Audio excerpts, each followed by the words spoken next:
আর কোনো মার যেন বুক খালি না হয়, আর কোনো ভাইয়ের যেন ভাই না হারায়। আমি এইটাই চাই। আমার সন্তানের বিচার আপনারা করেন না, আমাকে কিছু দিয়েন না, শুধু সমাজটাকে একটু বদলাই দেন আল্লাহর হস্তে। সমাজ কাঠামোটাকে আল্লাহর হস্তে বদলাই দেন।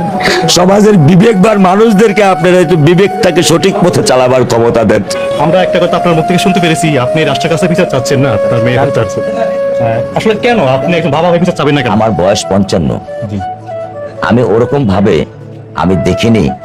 আমার ভুল হতে পারে, আমার জানার ভুল থাকতে পারে, আমার জ্ঞানের স্বল্পতা থাকতে পারে, যে আইনের ফাঁক ফোকর দিয়ে কোনোভাবে বের হয়ে যায়নি। কারণ যে খুন করেছে আমি কালকে শুনতে পেরেছি সে নাকি আরো একটা কোনো অথরিটির সাথে জড়িত ছিল এবং জামিনে বের হয়ে আসছে। তো বের হয়ে আসে সে আবার আরেকটা করছে, আবার সে জামিনে বের হবে, সে আবার আরেকটা করবে, আবার সে আরেকজন মানুষ জামিনে বের হবে, সে আরেকটা করবে। আপনাকে ঠেকাবার ক্ষমতা রাখেন? আপনার কাছে কি সেই ক্ষমতা আছে? আদালতের একজন বিচারপতির হাতে কি সেই ক্ষমতাটা আছে? আমি রূঢ় ভাষায় বললাম, আমাকে ক্ষমা করবেন।